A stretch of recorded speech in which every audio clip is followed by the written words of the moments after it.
Hey guys, RC Madness here, back for part 3 of the 22 AC TLR 50. We're going to do the chassis, which is bag D, and we may do a little speed up here through it just to, shorten the length of the video a little bit. So, here we go, bag D. We have our chassis, the main component.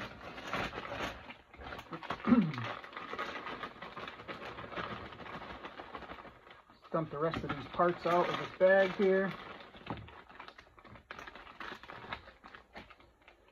So we got bag 2 and bag 3. We'll set those to the side. We'll work with bag 1, just right here. Just cut that open.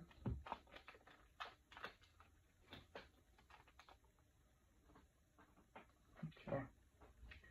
And I am going to use a Rotocraft RC36 driver. It is just a power driver. I will not use this for final tightening of the screws. I will do that by hand just so that they do not strip. You can also, Much More Racing makes one very similar to this that you can pick up at RC Madness. Okay, here we go.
And like I said, I will take my 2mm wrench and just do a final tighten by hand just so that the plastic does not strip.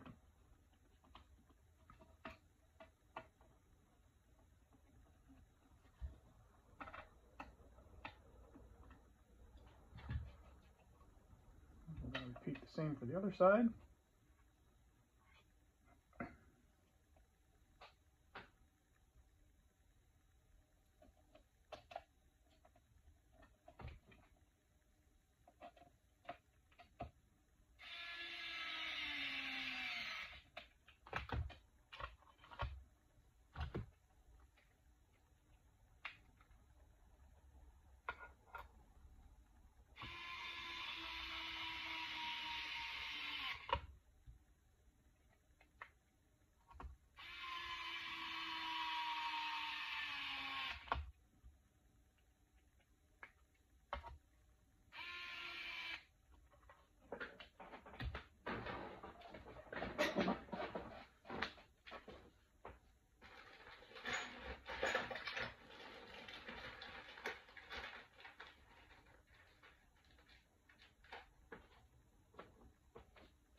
there we go. We have the installation of our side rails.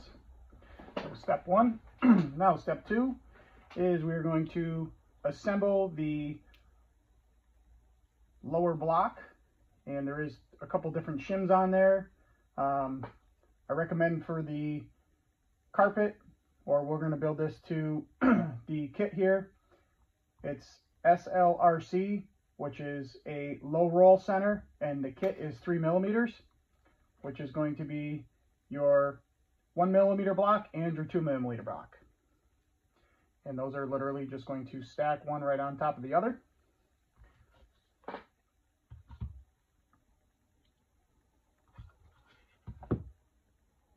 And there is a keyway, so you cannot install this upside down or backwards. Those go down through there. I would also recommend a little thread lock on the top as we are going into a metal on metal situation. It just helps with the vibration so that nothing comes loose. Get a little thread lock here on the tip of the X-Acto blade. Put it on some threads. And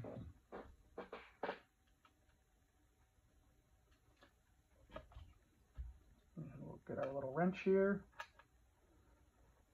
Lock that right on there.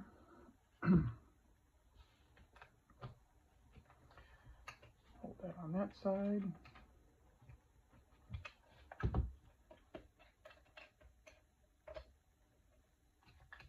And tighten this down by hand.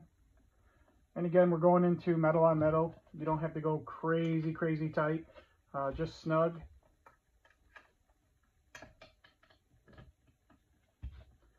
Repeat the same process on the other side.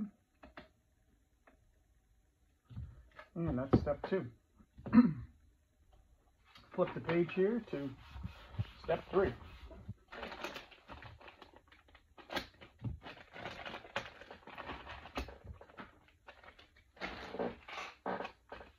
Open up all the parts here, see what we have for parts.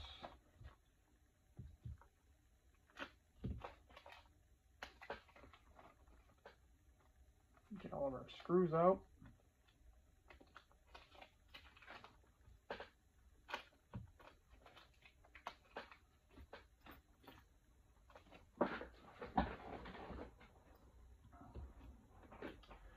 Okay.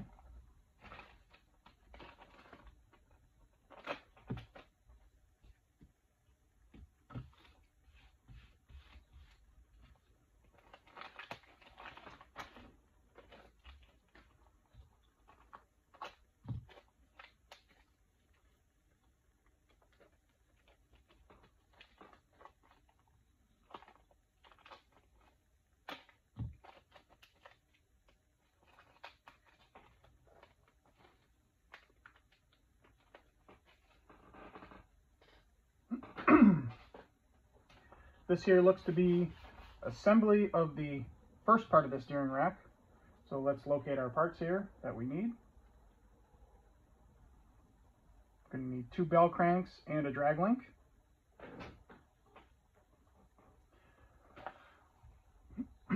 So it looks like here, it looks like we have some kink pin screws, which are going to be like this. This is a kink pin screw. It has threads on the bottom and a solid smooth shank on the top, just to allow the bearings to roll across them smooth. And let's see here. Now there is a forward and a backwards to this, so make sure you pay close attention to detail. I have seen this from many other racers and drivers that have installed this upside down, and then they wonder why they don't have full steering left to right. So it is imperative. This is a very important step to the process here. There is a left and a right. As you can see, one has a spot for a ball stud washer, and the other is just a flat, smooth shank.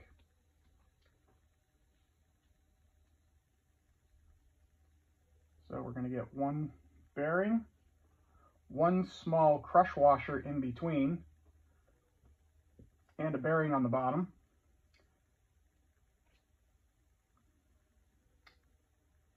And then we're going to take this And if we match this up to the way that it is, this is going to be up, and the one with your ball stud washer is going to be to the, if you're looking at it, on your right. Grab my 2mm wrench here and just tighten that in.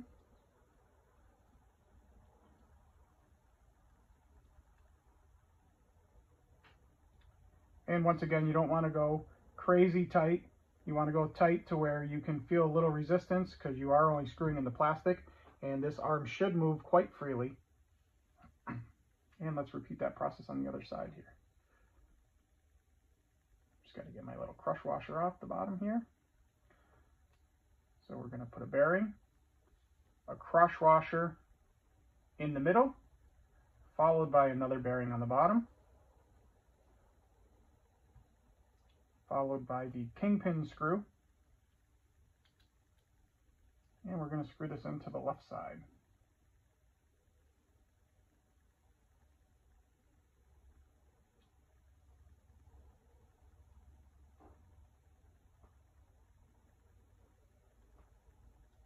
And once again, when you hold on to the drag length, you know, if you move this left to right, these should float free, and that's exactly what you're looking for. So now that we have all that together, we are going to look for our 6025s, which are our 6mm ball studs, which is going to be the shorter of the two.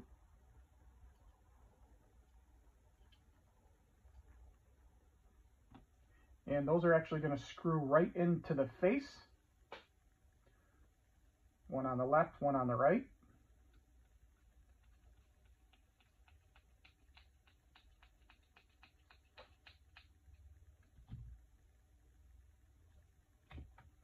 Get our little power driver out here.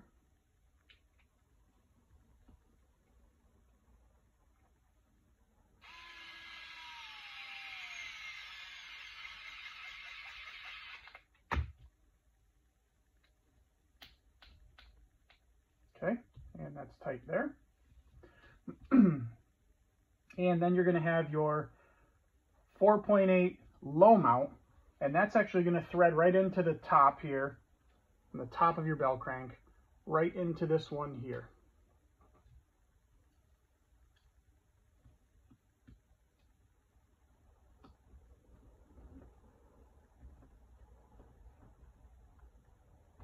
And that's going to be silver in color, so it does have a different color. The others are black. Okay, so there's our steering rack assembly. So that's this part complete. And now we go back to the steering drag link that we built earlier, and that's here. And that's actually going to snap right onto the top here, as like so. So that's our drag link. That's going to go this way across there. Okay. And now that we've installed all of that, now let's drop down here to step 4. We're going to take these 4 5x8 by 2.5 bearings. 2 are going to go onto the bottom.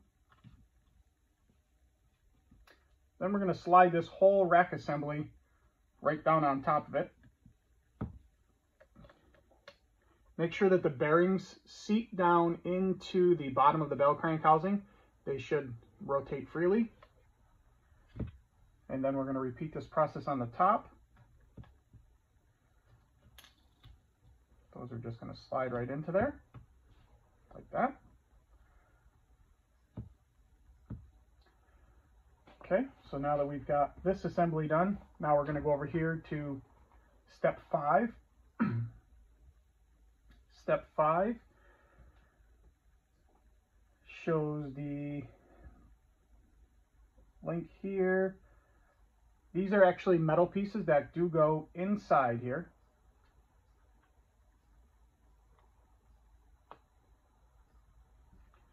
And per kit instructions, we have a 1mm shim underneath each side on the outside. And we do use a nut on the back side to hold it. Now, if you do notice, I don't know if the camera will pick this up, there is a keyway on the bottom so that it does hold the nut in place. So as you're turning it, you don't have to worry about the nut spinning around on there. And we'll show you here, like so. And we'll repeat the process on the other side. We have our spacer in there, followed by our 1mm shim on the outside per manual. And it actually is long enough to where you can actually start to thread it on a little bit, which is sometimes easier, and then slowly push it into place.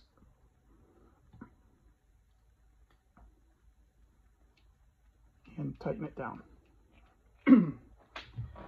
Okay, so after that's all tightened down, we have these two bolts here that go down into the top.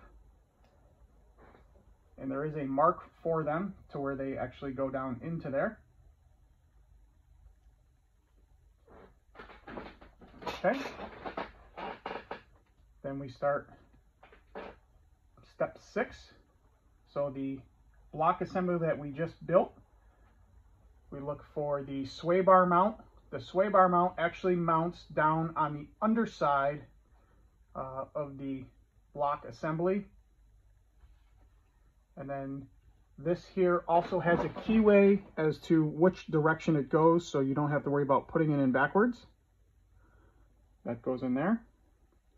And then we take our 3x12 button head screw, and that actually screws all the way down up through here, and that holds this front assembly together.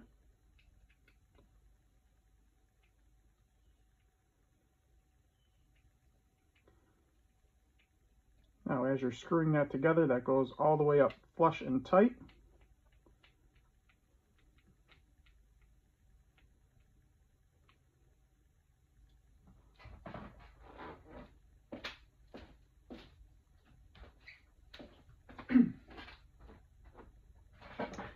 Okay, so now that we have our front assembly together, as per the photo, we can actually give you two different mounts. You can actually use this one here. This has a mount for your body to clip it onto the front. Personally, I don't use this one. I use the one that goes flat just because it's a small piece of the body that actually goes through. And that just clips right into the top of the bulkhead. And there is a front and back. And when you push that in there, it goes down flush. And then they do include a 3mm by 4mm button head screw. And that's this center screw here that just screws down and holds that down tight. Once again, you're screwing in the plastic. It's a very small piece. You do not have to go crazy. Let's turn the page here. We're going to go to step D7, and that is the installation of the front bulkhead. So the front bulkhead is just going to set on there like that. It actually clips nice down into place. We have a couple different lengths of screws here. We have some 3x20s and two 3x12s. The two 3x12s are going to screw down through the top.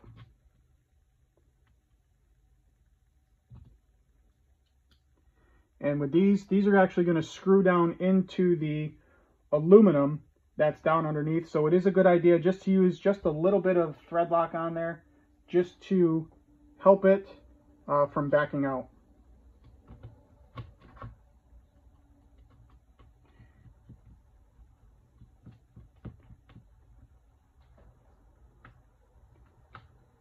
Again, it's okay to use thread lock when you're screwing into metal, but you never want to use thread lock when you're screwing into plastic because it actually eats the plastic over a period of time.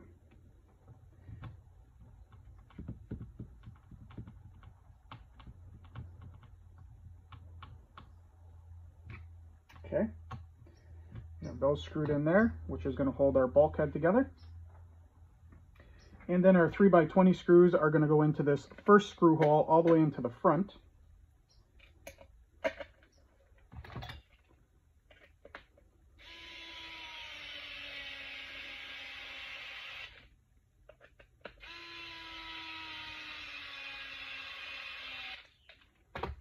And let's finish hand tightening those down by hand, just so we don't strip any threads.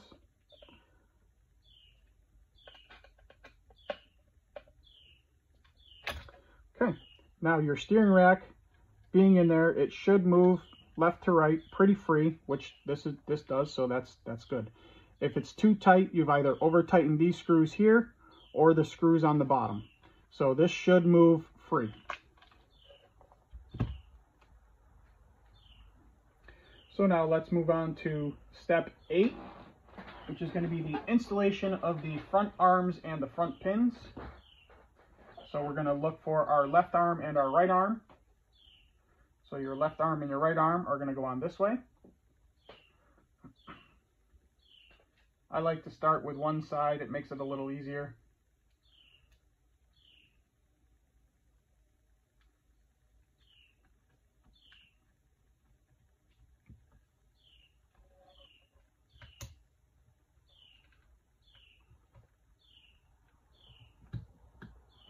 Okay, and let's repeat the process for the other arm.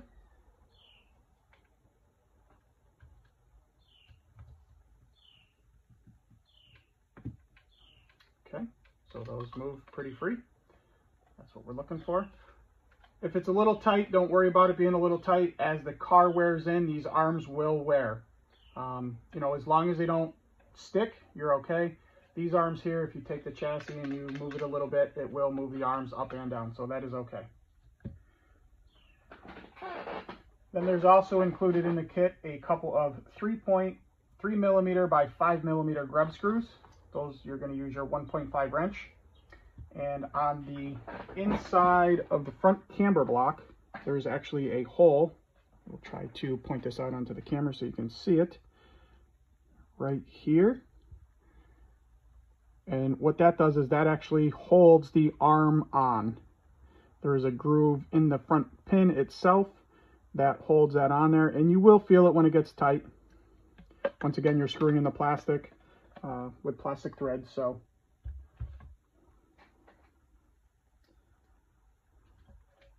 And we're going to repeat the process on the right arm as well. Just hold it up here so we can see down into where it's going.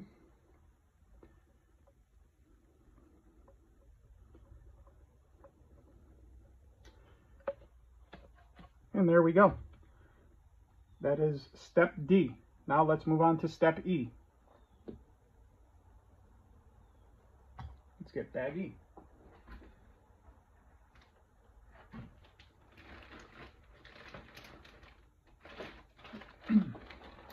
Bag E.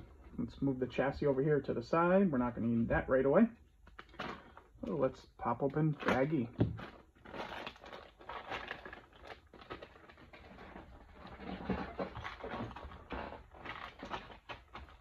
So we're looking for bag E, step 1, which we have here. We'll put bags 2, 3, and 4 to the side, and let's work on this one.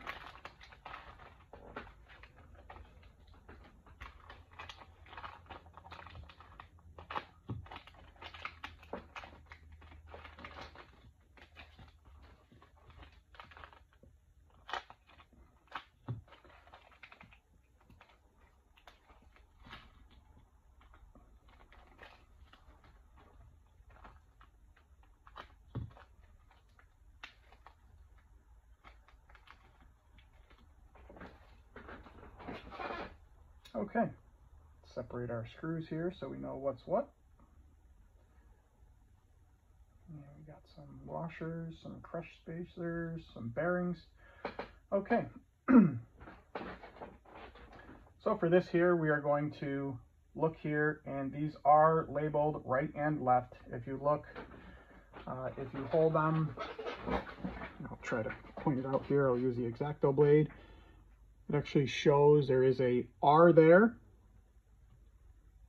and a L there, which is your right and your left.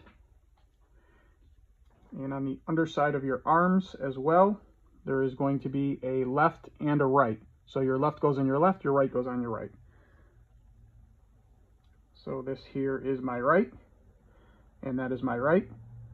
And this will slide right into this keyway, like so.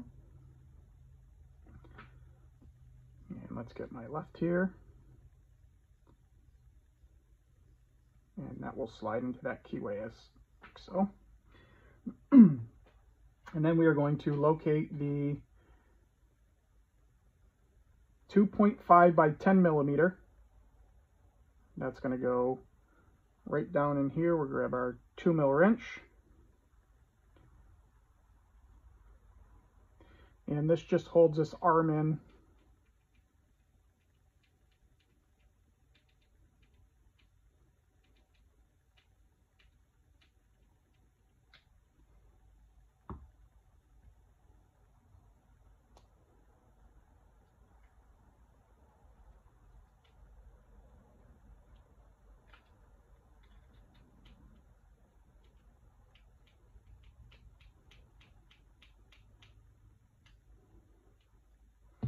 Okay, so now that we have that assembled, we have our left and our right. And we're going to locate our spacers. And these spacers here are our backs. So we are going to hold this per the picture, which is going to be this arm here, as you can see by the groove. And that's going to be forward. And on the same on this side, that's going to be forward. So in this instance, where this arm kicks back, you are going to have your bearings and your spacers holding the back.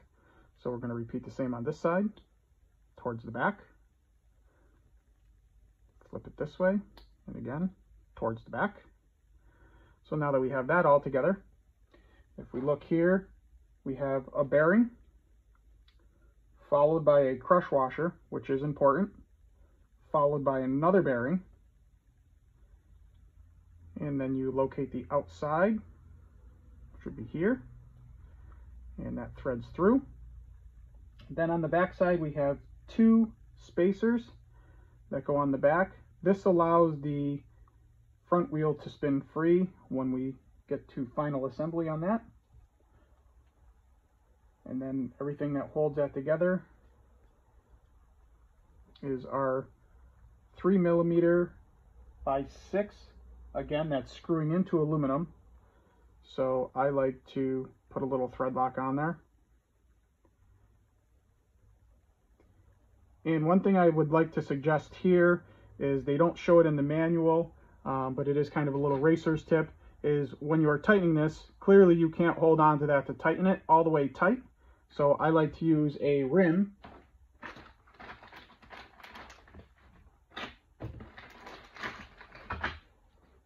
Which in this case is just a front rim.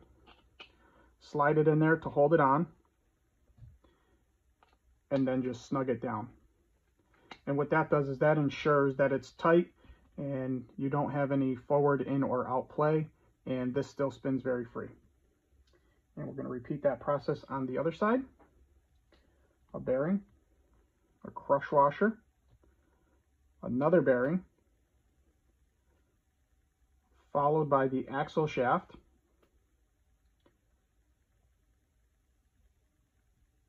followed by the 2 shims,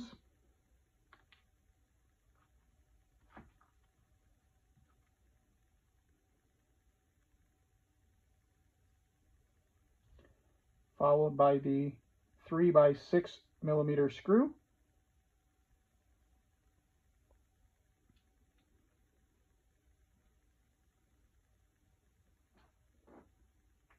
and once again, I like to hold on to my rim here and find the keyway in there and gently tighten it. And again, this spins very free. Don't need that rim anymore until later.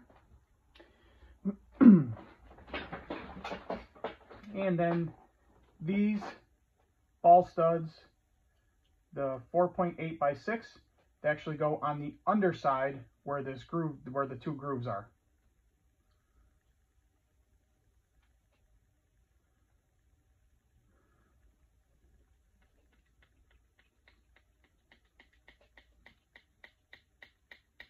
Tighten that down on that side.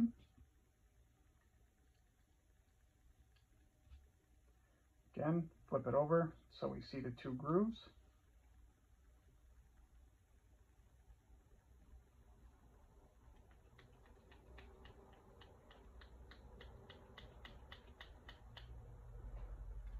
And we have our front assemblies all set. Let's turn the page here to step 2.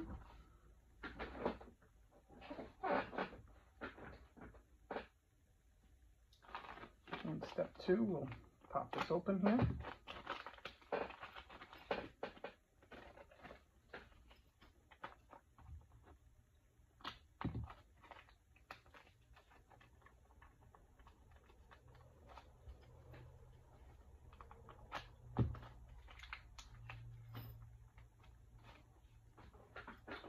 Okay, let's separate our parts here. Parts that we assembled, lock nuts, washers, and spacers. Okay, so these here are caster blocks for the front. And if you notice, there is a directional on these as well. There is a left and a right. Let's see here, that's our left. So if we're looking at these can be very tricky. Let's see, we'll go with the one here in the photo. So we have this one here. This has a 2mm washer underneath in this hole.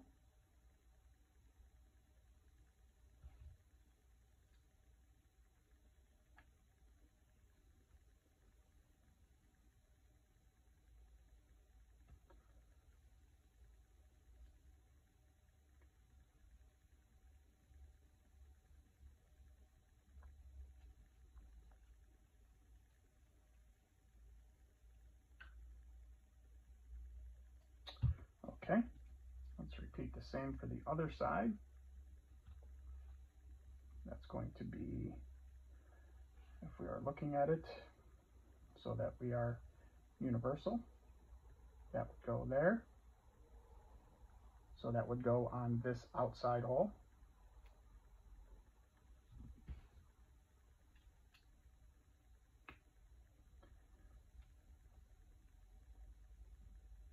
When you're building the left and the right side, you're literally just mirroring what you did on the opposite side.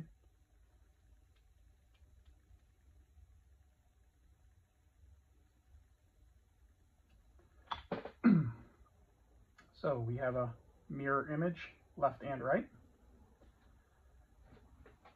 So let's go with our one in the photo here. And this is where it gets a little bit tricky, trying to get these washers onto where they have to go. So if we are going to flip this,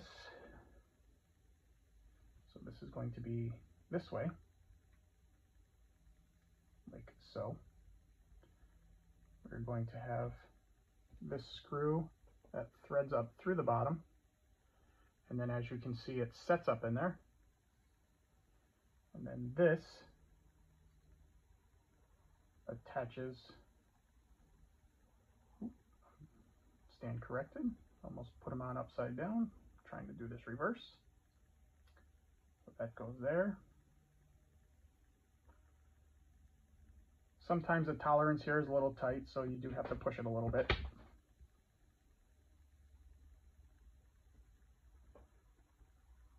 So now as you can see, we have two 2mm spacers that go up on the top here.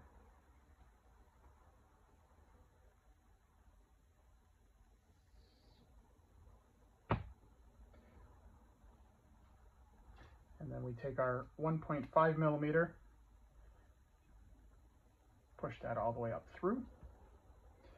And then we have one small little nut here that goes onto the top to hold everything together. We use our T-wrench that was included in the kit. And we tighten that down. So as you can see, this moves free. Let's repeat that process on the other side here.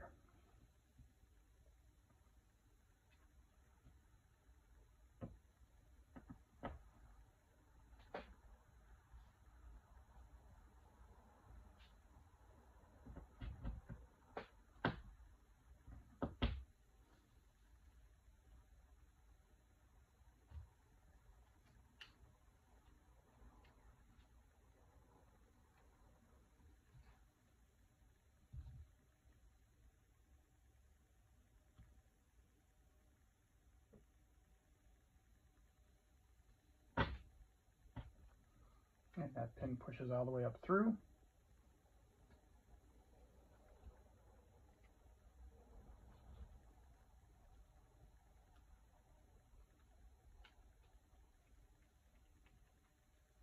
With a nut. And that backs that up nice and tight. And then our Kink Pin screws, we have our left and our right.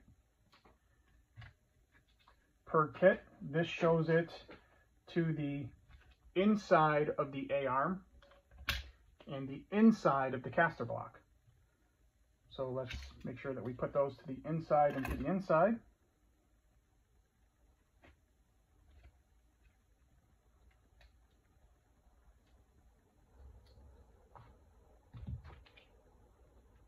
And again, I'll use my power driver here just to get it started.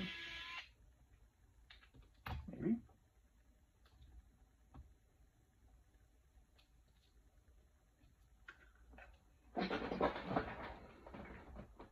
Stand up and get this to line up here.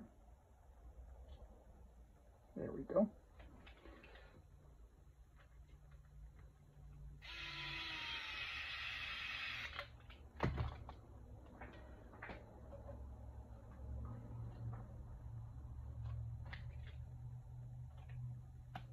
And once again, you want to go tight, but don't go super tight. You want this to be able to spin and rotate freely.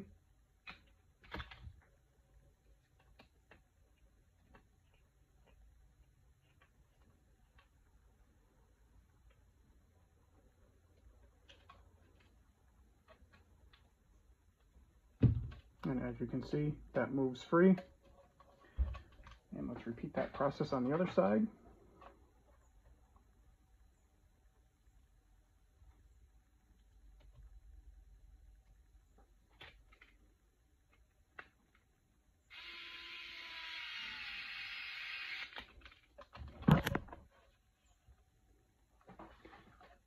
Inside.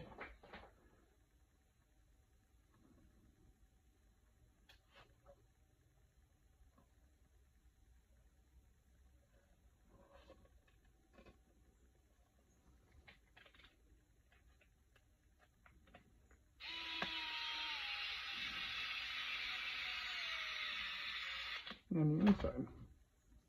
Snug that down. And with these, I like to snug them down and back them off just a little bit so that they do turn free in there. As you can see, it turns free. All right, stay tuned. We'll be back.